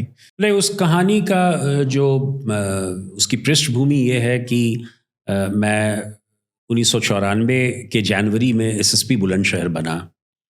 उसके पहले मैं एसपी लखीमपुर खीरी था, जहां मुझे सिख मिलिटेंसी से सामना करना पड़ा था, और हम लोगों ने वहां पे काफ़ी काम किया, और कई ऐसे सिख मिलिटेंट थे जिनको न्यूट्रलाइज किया गया या उनको गिरफ्तार किया गया और ऑलमोस्ट सफाया हो गया। उसके बाद बुलंदशहर का मैं एसएसपी बना। वहाँ पे एक इंसिडेंट हुआ जिसमें महेंद्र फौजी नाम का एक गैंगस्टर जो था वो एक पुलिस के चांस इनकाउंटर में मारा गया, और उससे जो है वो उस समय की जो सरकार थी, जिस साझा सरकार थी, बहुजन समाज पार्टी जो है, उसको थोड़ा दुख हुआ इस बात से, और उसने इसको एक पॉलिटिकल इशू बना लिया। मुलायम सिंह यादव जी की सरकार ने मुझे वहाँ से एसएसपी लखनऊ बनाया, और उसके पार्टनर सरकार ने कहा कि इन्हें सस्पेंड किया जाए, ट्रांसफ़र तो बहुत छोटी सी चीज़ है, इन्हें सस्पेंड किया जाए। और मुलायम सिंह यादव जी मुख्यमंत्री होने के नाते उन्होंने उस पर कोई कार्रवाई नहीं की। लेकिन एक वक्त ऐसा आया जब मुझे 40 दिनों के अंदर जो है उन्होंने एक बार रात में बुलाया और मुझसे कहा कि मुझे आपको ट्रांसफ़र करना पड़ रहा है। सस्पेंड तो मैं नहीं करूँगा, लेकिन मुझे ट्रांसफ़र करना पड़ रहा है। अगर मैं ट्रांसफ़र नहीं करूँगा तो मेरी सरकार गिर जाएगी, क्योंकि इतना दबाव है मेरे ऊपर कि आपको सस्पेंड किया जाए। तो मैंने सस्पेंशन की तो बात नहीं सोची है, लेकिन आपको मैं ट्रांसफ़र कर रहा हूँ, नहीं तो मेरी सरकार गिर जाएगी। तो मैंने इसको बहुत ही प्रोफ़ेशनल तरीके से लिया। मैंने कहा कि ये आपका अधिकार है कि आप किस अधिकारी को कहाँ रखें, और वैसे तो लखनऊ बहुत अच्छा चल रहा है, लेकिन I accept the decision of the government. और उन्होंने मुझसे पूछा कि आप कहाँ जाना चाहते हैं। ये बहुत रेयर होता है। हाँ, मैंने अपनी इच्छा जाहिर की। मैंने कहा कि सर, मेरी बहुत इच्छा है कि मैं कुंभ मेले, उस समय 1994 में होने वाला था, 1995 में वो कुंभ मेला होने वाला था, तो मैंने कहा कि मेरी बहुत इच्छा है कि मैं वहाँ काम करूँ। तो उन्होंने कहा कि ठीक है, और उन्होंने तुरंत डीजीपी को कहा, और इस प्रकार नोटिफिकेशन हुआ और मुझे एसएसपी कुंभ मेला बना दिया गया। तो उस नहीं, फोन जब किया डीजीपी को, तो वहां से भी ऑब्जेक्शन आया। हाँ, मैं वहाँ बैठा हुआ था, ये रात की बात है, और मैं वहाँ बैठा हुआ था। मुख्यमंत्री जी ने डीजीपी से बात की, और डीजीपी ने कुछ कहा जो मैं सुना नहीं, लेकिन उसका जो सारांश यही था कि उन्होंने किसी और को चयनित कर रखा था, या उन्होंने ऑब्जेक्ट किया था। तो मुख्यमंत्री जी ने उसको काट दिया। उन्होंने कहा कि नहीं, इनकी पोस्टिंग का ऑर्डर निकालिए। तो फिर वही डीजीपी आपको फोन करते हैं बाद में। उस डीजीपी ने मुझसे कहा कि मैंने तुम्हारे लिए बहुत लड़ाई लड़ी ताकि तुम एसएसपी कुंभ मेला बन सको। लेकिन ठीक है, ये जीवन में इस तरह के वाकयात होते हैं, and that is why I wrote in the book that I was maturing as a civil servant. So मैं उस समय 10 साल की नौकरी मेरी थी, तो आदमी बहुत कुछ सीखता है अपने नौकरी के दौरान। तो मैं भी एक प्रकार से ट्रेनी था, एक प्रकार से प्रोबेशनर था, जो सीख रहा था कि सिविल सर्विसेज के क्या क्या दांव पेच हैं जो इस प्रकार होते हैं। अगले साल 1995 में सर, जिस दिन आपकी पोस्टिंग हुई एसएसपी लखनऊ के लिए, तो उसी दिन जो लखनऊ स्टेट गेस्ट हाउस कांड हुआ, उसकी कहानी थोड़ी अगर आप बता पाएँ, मतलब जितना डिटेल में आप बता पाएँ, क्योंकि वो एक ऐसा वाकया है जो पूरे सिर्फ यूपी पॉलिटिक्स नहीं, पूरी नेशनल पॉलिटिक्स को इम्पैक्ट किया। और because of involvement of a woman politician, और मायावती जी के स्टेचर की जो पॉलिटिशियन थी, जिनका कास्ट वाला भी एक एंगल था, तो वो एक बहुत बड़ा इशू बन गया था। तो उसके बारे में बताइए कि एग्जैक्टली हुआ क्या था, और जो एलिगेशंस लगे या जो आपको उसके बाद सस्पेंड भी किया गया, तो हाउ वाज योर एक्सपीरियंस, कि आपने क्या देखा और आपने कितना कुछ किया वहाँ पे, लेकिन फिर भी आपको सस्पेंड किया गया उसके बाद? मैंने स्टेट गेस्ट हाउस के बारे में इस किताब में लिखा है, उसकी चर्चा की है, और मैंने ये लिखने की कोशिश की है कि वहाँ की स्थिति क्या थी, और हमने as police officer, as SSP of the district Lucknow, मैंने क्या क्या किया, और किस प्रकार एक कलेक्टिव डिसीजन के द्वारा उस स्थिति को नियंत्रित किया गया। कुंभ मेले के सफल संपादन के बाद 1994 में मैं लगभग 3 महीने तक वेटिंग में रहा, और मैं रोज़ सोचता था कि अब मेरी कहीं पोस्टिंग होगी, लेकिन लगभग 3 महीने तक मैं बिना किसी असाइनमेंट के रहा। 1 जून को इस कोलिशन सरकार में बीएसपी ने अपना सपोर्ट विड्रॉ कर लिया, और 2 जून को एक तारीख की रात में ही मुलायम सिंह यादव की सरकार ने लगभग 34 या 35 आईएएस एंड आईपीएस ऑफिसर्स को ट्रांसफ़र किया। उसमें मैं भी एक था, और मुझे वहाँ से, मैं प्रयागराज में उस समय था, चूँकि एसएसपी कुंभ मेला के रूप में मैं वहीं पोस्टेड था, और उन्होंने मुझको एसएसपी लखनऊ दूसरी बार बनाया। तो मैं 2 जून को करीब 12:30 बजे दिन में मैंने एज एसएसपी लखनऊ के रूप में चार्ज लिया, और चार्ज लेने के बाद जो एक फॉर्मेलिटीज़ होती है, डीआईजी से मिलना, डीजीपी से मिलना, वहाँ की स्थिति के बारे में जानना, उस दौरान मुहर्रम शुरू हो गया था, और लखनऊ का मुहर्रम जो है शिया सुन्नी के विवाद से बहुत ही फेमस था। बहुत ही डेलिकेट हैंडलिंग की ज़रूरत थी। इनफैक्ट उस समय एक अज़ादारी का जुलूस होता है जिसे निकालने की परमिशन नहीं दी जाती है, और शिया संप्रदाय जो है वो चाहता है कि उसको निकालें। तो उसमें एक कशमकश होता है, एक टग ऑफ वार चलता है, और पुलिस को पूरी व्यवस्था करनी रहती है। उसके 1 वर्ष पहले 1994 में मैंने इसको देखा था, और मैंने उसको बहुत अच्छे ढंग से उसका निर्वहन किया था। तो मुझे मालूम था कि लखनऊ के लिए मुहर्रम क्या इम्पॉर्टेंट फंक्शन है, क्या इम्पॉर्टेंट फेस्टिवल है। तो इस बात को मैं ध्यान में रख रहा था। मुझे कोई इल्म नहीं था कि स्टेट गेस्ट हाउस में कुछ होने वाला है, क्योंकि मैंने जस्ट उसी समय चार्ज लिया था। और उसका मैंने पूरा वृतांत किया है कि 4:30 पौने 5 बजे, मैं 4:30 बजे के लगभग मैं डिस्ट्रिक्ट मैजिस्ट्रेट से मिलने गया, कॉल ऑन करने गया, और वहीं पे मुझको बताया गया प्रिंसिपल सेक्रेटरी होम और चीफ सेक्रेटरी और डीजीपी के द्वारा मुझको और डीएम दोनों को कि वहाँ पे कुछ गड़बड़ी हो रही है। और हम लोगों ने तत्काल एसपी सिटी और एडीएम सिटी को वहाँ जाने के लिए कहा। और जब स्थिति थोड़ी और भयावह हो गई, जिसमें हम लोगों को खबर मिली, तो हम और डिस्ट्रिक्ट मैजिस्ट्रेट, हम दोनों ने एक ही साथ वहाँ जाने का निर्णय लिया। और बल्कि डिस्ट्रिक्ट मैजिस्ट्रेट की कार में ही मेरी कार पीछे पीछे आ रही थी, हम लोग दोनों उन्हीं की गाड़ी में जाकर स्टेट गेस्ट हाउस पहुँचे। और वहाँ जो हम लोगों ने देखा उस स्टेट गेस्ट हाउस में, मीराबाई जो रोड है उसमें, कि वहाँ पे काफ़ी भीड़ लगी हुई थी उस कैंपस में, और सभी तरह के लोग थे। पुलिसकर्मी भी थे जो डिप्लॉयमेंट में थे वहाँ पे, हमारे एडीएम सिटी, एसपी सिटी और सीओज, मैजिस्ट्रेट्स, पुलिसकर्मी सब थे। और खासकर पॉलिटिकल वर्कर्स बहुत थे, पॉलिटिकल नेता बहुत थे। और पॉलिटिकल नेता जो थे वो दोनों पार्टियों के थे, बसपा के भी थे और सपा के भी थे। और दोनों एक दूसरे के प्रति ये आरोप लगा रहे थे कि उन लोगों ने हमारे विधायकों को बंद कर रखा है, बंधक बना रखा है। सपा कहती थी कि उसमें से कई ऐसे बीएसपी के लेजिस्लेटर्स हैं जो हमारी तरफ आना चाहते हैं, और बसपा कह रही थी कि ये लोग उनको किडनैप करके अपनी तरफ ले जाना चाह रहे थे। यू कैन इमेजिन कि एक एडमिनिस्ट्रेशन के लिए, एक डिस्ट्रिक्ट मैजिस्ट्रेट और एसएसपी के लिए ये बहुत ही पिक्यूलियर सिचुएशन है, बिकॉज वो डिसाइड नहीं कर सकता है कि कौन विधायक किसकी तरफ है। लेकिन दोनों का जो पक्ष था वो अपने आप में एक महत्वपूर्ण है कि आपने किसी को बंद कर रखा है, किसी को बंधक बना रखा है, और दूसरा कह रहा है कि आप उसको किडनैप करने की कोशिश कर रहे हैं।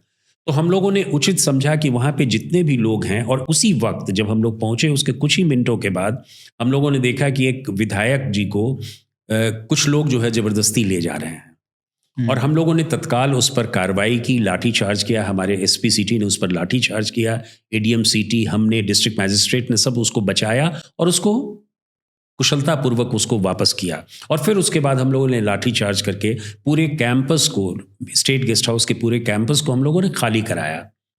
और मायावती जी जहाँ जिस कमरे में, जिस सूट में थी 1 और 2 में, उस पर हम लोगों ने और भी स्ट्रेंथन किया, उसमें और भी पुलिसकर्मी और मैजिस्ट्रेट की पोस्टिंग की।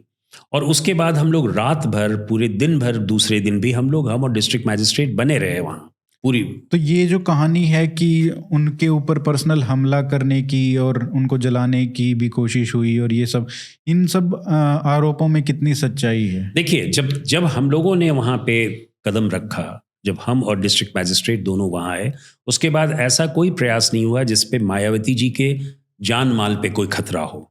और हमने एक वृतांत भी कहा है, एक अपने किताब में लिखा है कि रात में 10 बजे जब डिविजनल कमिश्नर और आईजी जोन वहाँ आए, तो उन्होंने इंटरकॉम से डिविजनल कमिश्नर ने मायावती जी से बात किया और उन्होंने इच्छा जाहिर की कि हमें चाय की व्यवस्था की जाए।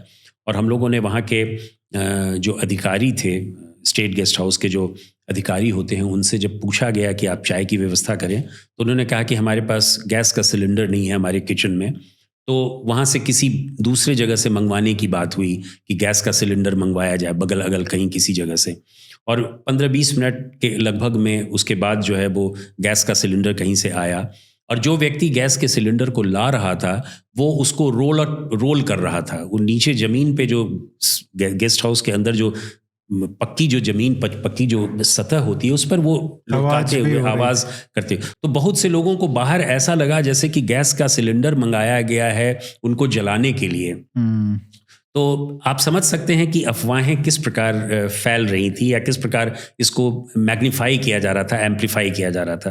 तो इन सब चीज़ों का जिक्र हमने किया है, और हमने यही किया है कि वहाँ पे जब सारी चीज़ें बहुत ही कलेक्टिव वे में डिसीजन लिया जा रहा था, सारे अधिकारी मौजूद थे, तो उसमें हमें क्यों सिंगल आउट किया गया, हमें क्यों सस्पेंड किया गया।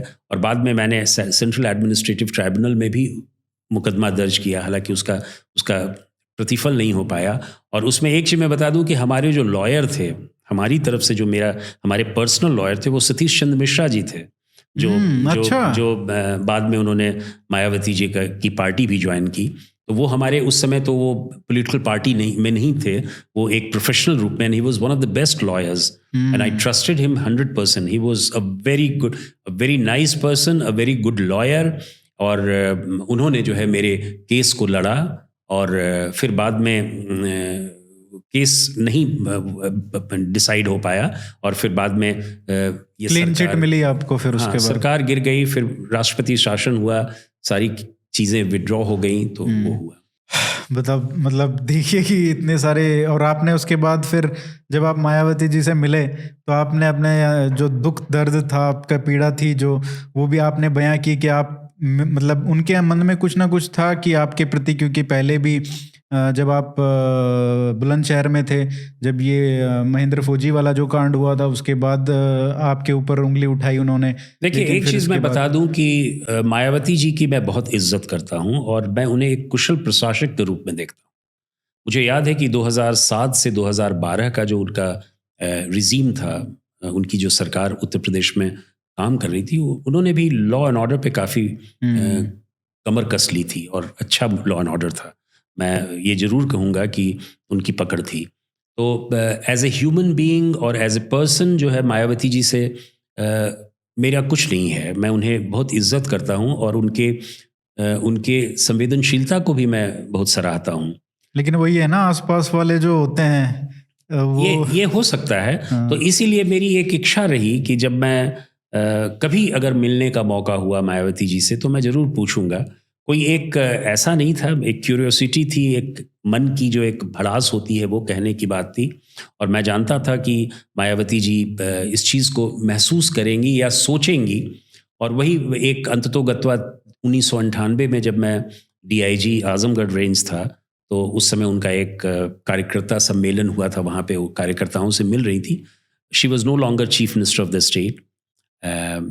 तो उनसे मैंने अनुमति मांगी, उनसे मैंने अपॉइंटमेंट मांगा और मैंने अपने CEO को भेजा कि तुम उनसे, मैडम से ये पूछो कि DIG मिलना चाहते हैं, वो मिलना पसंद करेंगी तो मैं आऊँगा. और उन्होंने सहर्ष इसकी स्वीकृति दी और फिर मैं गया उनसे और मैंने अपनी बातें कहीं और उनसे मैंने कहा. और मेरे मन की जो बातें थी, वो पिछले 3-4 सालों से जो चल रही थी, उसको मैंने अभिव्यक्त करने की कोशिश की. और एक होता है रुआंसे स्वर में, एक बहुत ही, जब इमोशंस काफ़ी हाई हो जाते हैं तो उस समय बहुत सी चीज़ें नज़रअंदाज हो जाती हैं. इमोशंस का पलड़ा बहुत भारी होता है, वो संभवतः वो सच्चाई के बहुत करीब हो जाता है. तो इसी का मैंने जिक्र किया है और मैंने कोई उनसे आंसर की उम्मीद नहीं की. और मैंने ये नहीं कहा कि उनको she is accountable for any answer. No, that was not the reason. आप अपना पक्ष रखना बस मैंने अपना पक्ष रखा, उसी तरह जैसे मैंने अपना पक्ष स्टेट गेस्ट हाउस में रखा था कि मैंने क्या किया as a police officer, as SSP of the district, मैंने क्या किया और वहाँ का दृश्य क्या था, वहाँ की जो स्थिति थी, उस स्थिति में कहाँ तक न्यायोचित था हम सबों का उस तरह काम करना. ये it is for the readers to decide, it is for the judiciary to decide, it is for the political masters to decide. लेकिन as a professional police officer मैंने क्या किया, इस बात का जिक्र मैंने किया है. तो वही बात, और वहीं से फिर मैंने उस चैप्टर को अंत किया और मैंने कोई आंसर लेने की कोशिश नहीं की, मैं वहाँ से चल दिया. तो वो उन्होंने कुछ नहीं बोला? नहीं, उन्होंने सुना और बहुत मैं उनकी इज्जत अभी भी करता हूँ कि वो इस बात को मानती होंगी और मुझे बस कहना था, मैंने कह दिया. सर, एक सवाल मैं पूछना चाहूँगा, क्योंकि एक जब पुलिस की बात आती है तो एक लोगों में जो इमेज है वो है, वो डरते हैं पुलिस से, आम लोग जो हैं. एक और जो इमेज है वो है कि बहुत करप्शन और पुलिस दोनों का मतलब बहुत क्लोज रिलेशनशिप एक कह सकते हैं कि वो रहा है. और बहुत सारे हमारे मित्र भी हैं जो पुलिस में हैं और वो जब जाते हैं पुलिस में तो वो कहते हैं कि हम कभी मतलब करप्शन, पैसा नहीं खाएंगे, घूसखोरी नहीं करेंगे. लेकिन जब वो जाते हैं तो वो एक्सपीरियंस उन्होंने बताया उस तरीके से, वो बताते हैं कि अगर ना लो आप पैसा, क्योंकि सिस्टम इतना व्यवस्थित है कि अगर आप पैसा ना लो तो शायद आप पे कुछ ना कुछ गलत केस हो सकता है, लेकिन सब खाते हैं और सब खाते हैं तो उनको भी खाना पड़ता है.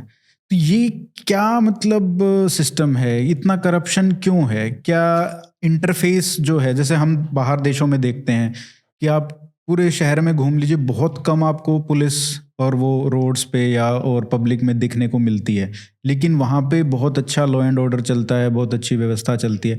तो क्या ये इंटरफेस जो है पब्लिक का और पुलिस का, वो हम थोड़ा फेसलेस कर सकते हैं, थोड़ा कम कर सकते हैं, उसकी वजह से करप्शन कम हो सकता है? क्या दिक्कत है? इतना करप्ट जो इमेज है पुलिस का, वो क्यों है? देखिए, आपके प्रश्न में बहुत सारे आंसर्स निहित हैं। करप्शन है, इमेज, पुलिस की क्या इमेज है उसके बारे में आपने पूछा, किस प्रकार हम इसको ट्रांसपेरेंट कर सकें, किस प्रकार हम इसको फेसलेस कर सकें, किस प्रकार हम इसको अकाउंटेबल बना सकें, ये सारे प्रश्न जो हैं एक दूसरे से जुड़े हुए हैं। पुलिस में करप्शन है, इस बात को मैं डिनाई नहीं करता हूँ। क्या इसका कारण, एक कारण ये भी है कि जो तनख्वाह मिलती है पुलिस को, वो बहुत कम है? मैं आ रहा हूँ, मैं उस पर आ रहा हूँ, ये बात सही है, लेकिन मैं इस बात को भी बहुत पूरी तरह नहीं मानता हूँ कि पुलिस में ही केवल करप्शन है या पुलिस में बहुत ही व्यापक करप्शन है। ऐसा नहीं है। पुलिस में करप्शन है, लेकिन वो करप्शन बहुत जल्दी हमारी वर्दी के कारण दिखता है। यदि आप अन्य डिपार्टमेंट की तरह देखें तो पुलिस में उतना करप्शन नहीं है जितना पीडब्ल्यूडी में है या अन्य डिपार्टमेंट्स में है, लेकिन हम लोग बदनाम इसलिए हैं, पहली तो बात कि हम तुरंत आइडेंटिफाई हो जाते हैं, और दूसरा कि हम किसी के स्वतंत्रता का हनन करते हैं, या जो उसे वो समझता है प्राइवेसी को, उस प्राइवेसी पे हम इनक्रोच करते हैं, उसके फ्रीडम पे हम इनक्रोच करते हैं, उसके लिबर्टी पे हम इनक्रोच करते हैं। मतलब वो अगर घूसखोर है, मान लीजिए कोई पुलिस वाला भी है, तो अगर हम पैसा दे रहे हैं तो वो हम खुशी खुशी नहीं दे रहे हैं। जैसे आप पीडब्ल्यूडी की बात की और जगह, उसमें हम जाते हैं खुशी खुशी देते हैं कि भाई जल्दी कर दो, ये बात लेकिन यहाँ पे अलग है थोड़ा। बिल्कुल आप सही कह रहे हैं। दूसरे विभागों में बड़ी बात क्या है कि विन विन सिचुएशन है।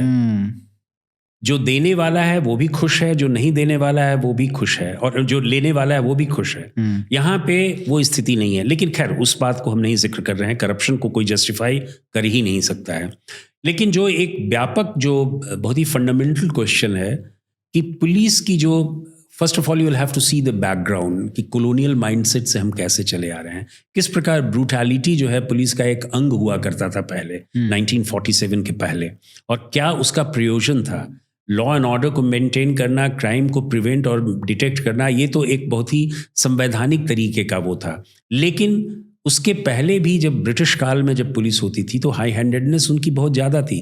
वो उन आदमियों के, उन व्यक्तियों के विरुद्ध कार्रवाई करते थे जो देश के लिए लड़ रहे थे, और ब्रूटल पुलिस थी, ब्रूटैलिटी का प्रहार करती थी। और वो माइंडसेट जो है, चूंकि हम लोगों ने पुलिस को रिफॉर्म नहीं किया, हम लोगों ने पुलिस में व्यापक बदलाव नहीं किया, वो मानसिकता बनी रही।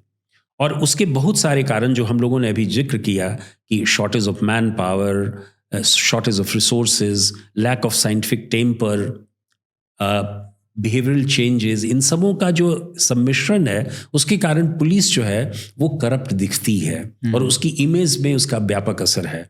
और हमने एक, आपको मैं बता दूं कि हमने अपने कार्यकाल में पब्लिक सेटिस्फैक्शन कितना है उसको हमने एक सर्वे कराया, एक थर्ड पार्टी सर्वे कराया, और उसमें हमने देखा कि 69 to 79% लोग जो हैं वो पुलिस की प्रक्रिया से और पुलिस की कार्रवाई से संतुष्ट हैं। तो ऐसा नहीं है कि पुलिस जो है 100% या बहुत ही करप्ट ऑर्गेनाइजेशन है, लेकिन इसमें बहुत बदलाव लाने की ज़रूरत है।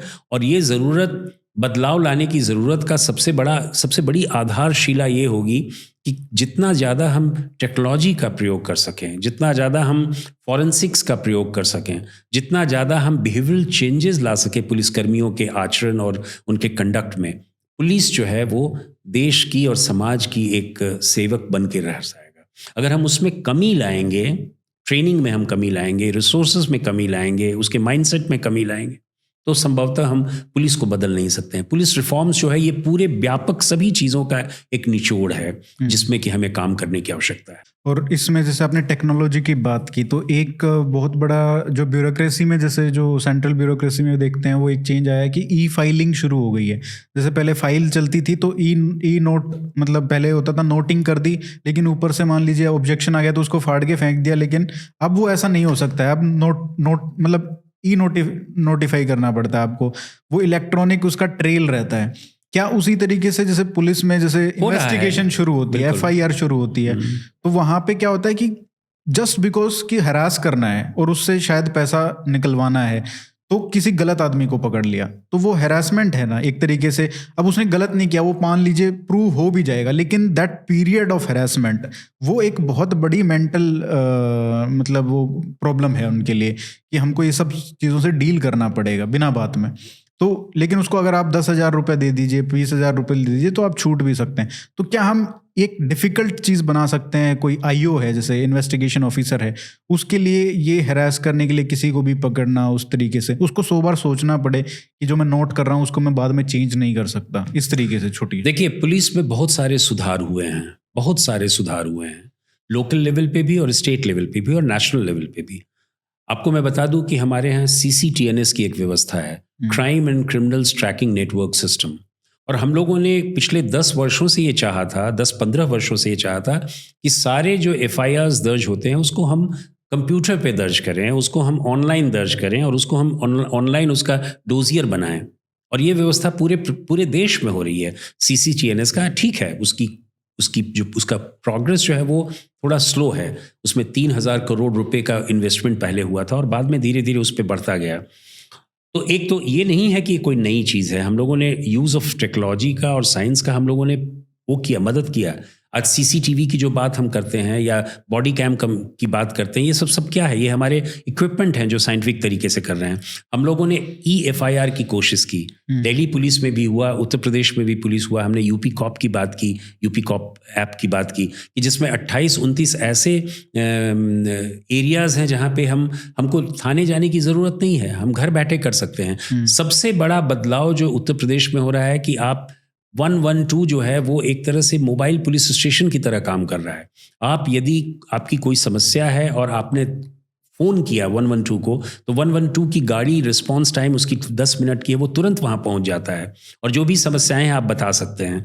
तो ऐसा नहीं है कि तकनीकी तौर पे हम बहुत कमज़ोर हैं, हम बहुत मेहनत कर रहे हैं, बहुत आगे बढ़ रहे हैं। और फाइलिंग की हमने जो व्यवस्था कहा कि प्रोसिक्यूशन हमारे हुआ, अब हमारे यहाँ का इन्वेस्टिगेटिंग ऑफिसर जो है वो ऑनलाइन जो है लीगल एडवाइस ले सकता है प्रोसिक्यूटर से। कोड्स हमारे बने गए। हमने 2019 में जब मैं DGP वहाँ था तो हम लोगों ने पहली बार on an experimental basis Moradabad और लखनऊ में कोड्स में हम लोगों ने कोशिश की कि प्रोसिक्यूशन वहाँ लागू हो सके। तो कई जगहों पर ट्रेनिंग में, फॉर एग्जांपल ट्रेनिंग में हम लोगों ने लर्निंग मैनेजमेंट सिस्टम का किया कि कैसे हम दूर दराज लोगों को भी हम एकजुट होकर 34-35 हमारे ट्रेनिंग इंस्टीट्यूशंस के बच्चे जो हैं एक साथ हमने पूरे एक कमरे में उन सबों को ट्रेनिंग देने की कोशिश की। और मुख्यमंत्री जी को हमने इनॉग्रेशन के लिए बुलाया 2018 में कि वो पूरे करीब 30-34 हज़ार रिक्रूट्स को एक साथ एड्रेस कर सकें। तो बहुत सारी चीज़ें हो रही हैं उत्तर प्रदेश पुलिस में और विभिन्न जगहों पर जहां हम टेक्नोलॉजी का यूज़ कर रहे हैं, चाहे वो ड्रोन्स का हो, फॉरेंसिक्स का हो, साइबर का हो, बहुत सारी चीज़ें हैं जिसके कारण जो है हमारा पुलिसमैन जो है वो एडुकेटेड हो रहा है, प्रोफेशनल हो रहा है, सेंसिटिव हो रहा है, चेंज पर्सन हो रहा है, उसके काम करने के तौर तरीके में बदलाव आ रहा है और साथ ही साथ सिटीजन्स को भी फ़ायदा हो रहा है। वो एक उनको ईज़ ऑफ पुलिसिंग मिल रहा है, ईज़ ऑफ सिक्योरिटी मिल रहा है, चाहे वो ट्रैफिक हो, FIRs का हो, इन्वेस्टिगेशंस का हो, वांटेड क्रिमिनल्स के बारे में हो, जुडिशल प्रोसेस के बारे में हो, रिव्यू ऑफ इन्वेस्टिगेशंस हो, इन सब चीज़ों में, महिला सुरक्षा के बारे में हो। तो मैं समझता हूँ कि एक व्यापक, एक बहुत ही 360 डिग्री का एक सुधार हो रहा है। टाइम लगेगा लेकिन धीरे धीरे हम कर रहे हैं।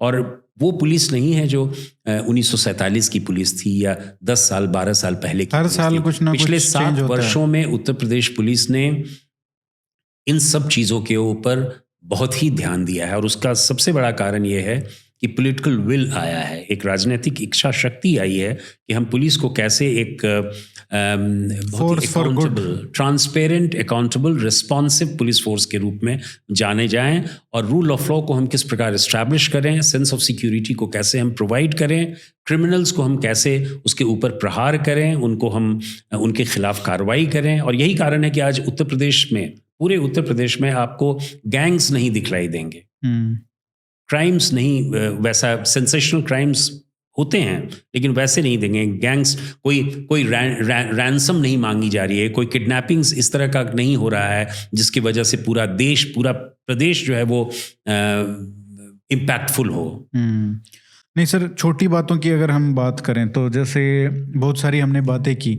लेकिन मैं देखता हूँ पर्सनली कि जब पुलिस वाले जो हैं वो आईओबी है और भी लोग हैं, वो लोग बहुत पेपर वर्क करते हैं सर। मतलब आप पहले ही आपके पास मैन पावर की कमी है, लेकिन उसके ऊपर आपको इतनी सारी चीज़ें करनी पड़ती हैं जो आप किसी और को, जैसे लीगल आप इंटर्न्स हायर करें, वो हर थाने में अगर आप लीगल 4-5 इंटर्न्स हायर कर दें, बच्चे इतने सारे निकल ही रहे हैं लॉ स्कूल से, तो उनको अगर ड्राफ्टिंग का और ये सब पेपर वर्क का काम दे दीजिए तो इनका तो बहुत फ्री अप हो जाएगा, इन्वेस्टिगेशन में डेडिकेट कर सकते हैं और चीज़ों में टाइम दे सकते हैं। तो ये एक छोटी सी मेरा सजेशन है, अगर कोई सुन रहा है तो ये शायद हम कर सकते हैं अच्छे से। नहीं, आपने सही कहा कि इन्वेस्टिगेशंस को कैसे हम प्रोफेशनल बनाएं, उसको हम क्योंकि सर क्वालिटेटिवली बाद में कैसे। जैसे कोर्ट में जाते हैं तो ये ऑब्जेक्शन जो लॉयर्स फाइट करते हैं केसेस, तो वो भी करते हैं कि आपने गलत ड्राफ्ट किया है, ये ऐसे नहीं हो सकता, टेक्निकल जो इश्यूज आते हैं। नहीं, ये दो चीज़ें हैं। एक तो हम ई की तरफ जा रहे हैं, ई प्रोसिक्यूशन जा रहे हैं, ई इन्वेस्टिगेशंस की तरफ जा रहे हैं, जिसमें केस डायरीज जो है हम कंप्यूटर्स पे लिख रहे हैं, उसमें हमको बहुत सारे पेजेस की ज़रूरत नहीं पड़ेगी। और दूसरा, आपने सही कहा, हमने भी वहाँ पे कोशिश की थी और उस पर सफल भी हुए थे कि जितने हमारे लॉ इंस्टीट्यूट्स हैं उनके स्टूडेंट्स के साथ हमारा वर्कशॉप हो, उनके साथ हम एक करार रखें जिससे कि उनके जो लड़के हैं वो भी हम लोगों को मदद कर सकें और हम उनकी मदद कर सकें, उनको एक प्रैक्टिकल हैंड मिले और हमें एक नॉलेज बेस्ड इंफॉर्मेशन, दोनों को फायदा तो है। दोनों को फायदा है। तो इसी तरह मैंने कहा कि नॉलेज पार्टनरशिप जो है बहुत ज़रूरी है एक ऑर्गेनाइजेशन लाइक पुलिस के लिए, जिससे कि आप टेक्नोलॉजी के लिए आप IITs को पकड़ें, बहुत सारे लीगल एंगल्स के लिए आप law colleges and law universities को रखें, बिल्कुल। और इस तरह का जो समन्वय होगा उससे हमारे पुलिस विभाग को बहुत फ़ायदा होगा और अल्ततोगत्वा ये जनता को बहुत राहत पहुंचाएगी। सर आखिरी में मैं ये पूछना चाहूँगा कि जैसे बहुत चेंज आया है पिछले 7-8 साल में उत्तर प्रदेश में क्राइम में, लेकिन क्राइम अभी भी हो रहा है। तो ये क्राइम क्या, मतलब क्या है ये जो मतलब रुकता नहीं है, क्या चीज़ है जो हम इसको जड़ से ख़त्म कर सकते हैं? ऐसा हम क्या कर सकते हैं? देखिए, ये बहुत ही जैसे utopian- मैं फ़ोन स्नैचिंग की मैंने आपको बताया कि जब मैं नोएडा आया तो हमारा फ़ोन स्नैच हो गया था, बात कर रहे थे और वो पुलिस चौकी के सामने ही हुआ था। चौकी इंचार्ज का ये एटीट्यूड था कि आप चिंता मत करो, हम आपका फ़ोन ढूंढ के दे देंगे, लेकिन अगर आप FIR करवाओगे तो थोड़ा टाइम ज़्यादा लग सकता है, लेकिन आप FIR नहीं कराओगे तो होगा। लेकिन ये बहुत सारी कंप्लेंट है। सबसे बड़ा जो इशू मेरे ख्याल से आज के टाइम पे क्राइम के हिसाब से है नोएडा में, तो वो फ़ोन स्नैचिंग का है। तो ये कैसे माफिया को हम कंट्रोल कर सकते हैं, इस टाइप के जो छोटे मोटे क्राइम्स बचे हैं? क्योंकि इनका पूरा वो रहता है, कौन स्नैच करेगा, कौन कहाँ पे इसको डिस्पोज ऑफ करेगा, कहाँ बेचेगा। तो ये क्या नेटवर्क है, इसको देखिए, कैसे ये तोड़ा जा सकता है इस टाइप के क्राइम्स को? बिल्कुल, मैं समझता हूँ कि सबसे पहले तो ये मैं बता दूं कि किसी भी समाज में अपराध की शून्य स्थिति नहीं हो सकती है। अपराध हमेशा हुआ है और हमेशा होता रहेगा, लेकिन अपराध की तीव्रता और उसका विस्तार हम कितना ज़्यादा रोक पाते हैं, यही हमारी कामयाबी है। जहाँ तक ये पर्टिकुलर ऑपरेशंस की, पर्टिकुलर ऑफेंस की बात आपने किया, अपराध की बात किया, चेन स्नैचिंग है, फ़ोन स्नैचिंग है, ये सब ऐसे सेंसेशनल स्ट्रीट क्राइम्स हैं जो लोगों को अफेक्ट करते हैं, लोगों को उस पे इम्पैक्ट आता है। और ये बात आपने सही कहा कि जो एक गरीब व्यक्ति, आजकल तो रिक्शे वाला भी फ़ोन यूज़ कर रहा है, सब्जी बेचने वाला भी फ़ोन यूज़ कर रहा है और वो UPI के द्वारा पेमेंट दे रहा है, ले रहा है। तो फ़ोन जो है हमारी ज़िंदगी में एक बहुत ही अभिन्न अंग बन गया है। जो औरतों के लिए पहले चेन स्नैचिंग होता था, जो उनके विरुद्ध होता था, वही आजकल मोबाइल और इस तरह के सेंसेशनल क्राइम्स हो रहे हैं जो वो बेचकर और पैसा कमा रहे और हैं। महिलाओं को ही टारगेट किया भी जाता है। फ़ोन स्नैचिंग में भी वो महिलाएं टारगेट होती हैं, महिलाएं टारगेट होती हैं, बिल्कुल होती हैं। तो इसके लिए ज़रूरी है कि एक इफ़ेक्टिव पेट्रोलिंग की जाए, विजिबिलिटी पुलिस की हो, वहाँ के उस मोहल्ले के और उस जगह के जितने भी एंटी सोशल और एंटी क्रिमिनल्स जितने भी हैं उन सबों की लिस्ट बनाई जाए, उनका डोजियर्स बनाया जाए, उनके विरुद्ध कार्रवाई की जाए। एक बहुत ही सेंसिटिव तरीके से, बहुत ही इफ़ेक्टिव तरीके से, इम्पैक्टफुल तरीके से यदि पुलिसकर्मी वहाँ का थाने के स्टाफ अगर चाहेंगे तो उस पर कमी लाई जा सकती है। मैं फिर भी ये नहीं कहूँगा कि 100% कमी होगी, ज़ीरो पे आएगी, क्योंकि क्राइम जो है हर एक समाज में, क्राइम जो है कई फैक्टर्स के कारण होते हैं। आप सोशियो इकोनॉमिक फैक्टर्स है उसका, न्यू जनरेशन्स जो है वो क्राइम का बढ़ता जा रहा है, आपके साइबर क्राइम्स जो हैं वो इस तरह के हो रहे हैं। हमने तो साइबर क्राइम पे बात ही नहीं की, बिल्कुल जो सर, कि ये सबसे ज़्यादा आजकल महत्वपूर्ण है। यस, जो फिजिकल क्राइम्स हो रहे हैं, जो वायलेंट क्राइम्स हो रहे हैं, वो तो हो ही रहे हैं, लेकिन जो सबसे ज़्यादा इम्पैक्टफुल है वो साइबर क्राइम्स हैं। पता ही नहीं और होता है कि साइबर कौन सी क्राइम्स स्टेट से कौन ऑपरेट जो कर रहा है। फाइनेंशियल फ्रॉड्स हैं, जो फाइनेंशियल क्राइम्स हो रहे हैं साइबर के द्वारा, और प्लस एक ऑनलाइन चाइल्ड सेक्सुअल अब्यूज़ जो हो रहा है पोर्नोग्राफी के माध्यम से, लाइव स्ट्रीमिंग के माध्यम से बच्चियों को स्कूल्स कॉलेजेस वगैरह में, ये सारे ऐसे जो व्यापक एरियाज़ हैं जिसमें क्रिमिनल्स जो हैं डार्कनेट में काम कर रहे हैं और पुलिस को पता भी नहीं चल रहा है। तो पुलिस को तो एक बहुत ही ऑलराउंडर होना पड़ेगा, और स्पेशलाइजेशन, इसलिए मैंने शुरू में ही कहा था कि specialisation is the need of the hour, और पुलिस को भी एक प्रोफेशनल तरीके से स्पेशलाइज्ड वे में काम करना पड़ेगा ताकि वो इन सभी अपराधों के प्रति सजग रहे, चैतन्य रहे और काम कर सके। सर, आपने इतने विस्तार से ये सारी बातों पे हमारे साथ चर्चा की, तो उसके लिए बहुत बहुत धन्यवाद। एक स्पेशल मैं थैंक्स आपको बोलना चाहूँगा कि एज अ CISF जब आप हेड कर रहे थे तो आपने वो बैग टैग वाला सिस्टम हटा दिया, तो उसके लिए बहुत बहुत धन्यवाद। और हमने बात नहीं की NDRF को जब आपने हेड किया, तो एक प्रोफेशनल डिज़ास्टर रिस्पॉन्स फोर्स कैसे एक्ट करनी चाहिए।